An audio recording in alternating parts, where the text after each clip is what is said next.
Bismillah, alhamdulillah, wassalatu wassalamu ala rasulillah wa ala alihi wa sahbihi wa man wala. Inshallah, I'm going to try to keep this short, but I just wanted to give a quick reflection, and I wanted to share with all of you a very profound gem that I came across very recently that talked about dua in Ramadan and its weight that it has during the month of Ramadan compared to all the other months throughout the year. And what I learned was that in Surah Al-Baqarah, there are a number of ayahs that talk about Ramadan. Assalamu alaikum. Assalamu alaikum. Who remember what I said the other night? That if you, during the speaker, if he's speaking, and if you found talking, we will ask him to stop, and we will bring you in front at the podium to give us a nasiha. You remember that? Yes. Please, let us lower voice, keep quiet, listen, give opportunity to others who want to learn. Fadal. Just like I was saying, in Surah Al-Baqarah, there are a number of verses that talk about Ramadan, talk about fasting in Ramadan, talk about the rules of fasting, and talk about just the rules overall in Ramadan. And there are a number of verses. I believe it's verses 183 to 187. And right in the middle of those verses, there's one specific ayah, a very, very small ayah, that stops talking about Ramadan altogether and only talks about dua. So the way it's set up is those first couple of verses, which are very, very lengthy, very long ayahs, they talk about Ramadan, fasting, the rules of fasting, the rules of Ramadan. Stop right there. A very, very small one-line verse talking about dua, the power of dua, and Allah subhanahu wa ta'ala's mercy, and how He wants His servants to come to Him and make dua to Him. And then it ends right there, and then it goes back to talking about Ramadan, and the rules of fasting, and the rules of Ramadan. Now, one of the first questions that was posed when I saw this was why was that ayah put in that specific spot?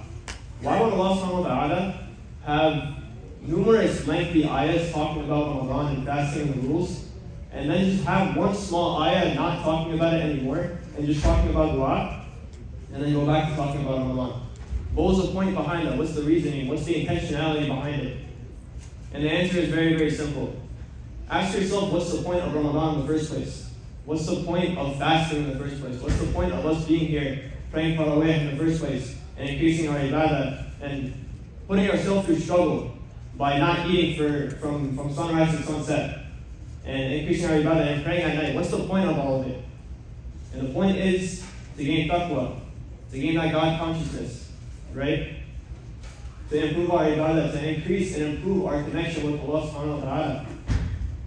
But along with that, another main purpose of all of that is to put ourselves in a position so that when we supplicate to Allah subhanahu wa ta'ala, when we bow down to Him, when we humble ourselves, and we put ourselves in front of Him, and we beg Him, and we supplicate to Him, and we make dua to Him, we put ourselves in a position so that when we do that, it comes from a place of true and genuine sincerity, and we put ourselves in a position where our dua has a much, much higher chance of getting accepted because of all that struggle that you're putting yourself through, because of the fasting, because of you abstaining from haram and abstaining from your desires and the worldly pleasures. And that's pretty much the reason of why we go through Ramadan in the first place, right? It's to gain that taqwa and also have that chance of having our du'as being accepted, that high chance of our du'as being accepted. And this symbolizes the power and the weight that dua has during the month of Ramadan compared to all the other months throughout the year, right? And also what it signifies is that along with gaining taqwa and improving our ibadah and improving our connection with Allah subhanahu wa ta'ala, it shows that dua is at the heart of Ramadan. The same exact way that ayah talking about dua was in the heart of those ayahs in Surah Al-Baqarah talking about Ramadan. That's the reason why that ayah talking about dua was put in those ayahs talking about Ramadan. That was the intentionality behind it. That's why Allah subhanahu wa ta'ala put it in there. It wasn't put there for no reason. It wasn't by random choice or just by random faith that ayah was put in there. There was a reason behind it, and that was the reason behind it. to show that there is a very, very strong power behind dua, especially in the month of Ramadan. So inshallah, every single one of us should be taking advantage of that power. Whenever we have a chance to make dua, make it in the month of Ramadan.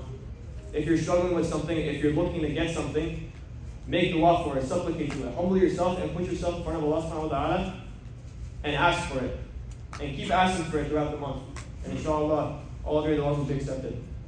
And make dua to Allah subhanahu wa ta'ala that He forgives us for our shortcomings throughout the month of Ramadan and before. And make dua to Allah subhanahu wa ta'ala to grant every single one of our du'as, to grant Allah sharatul firdaus, and to make it to the people who are under His shade on the day of judgment. Ameen ya Rabbal Alameen. Bismillahirrahmanirrahim. Wal asr. Inna al-insana lafi khusr illa alladhina amanu wa amilu s-salihati wa tawassaw bil haqqi wa tawassaw bis sabr.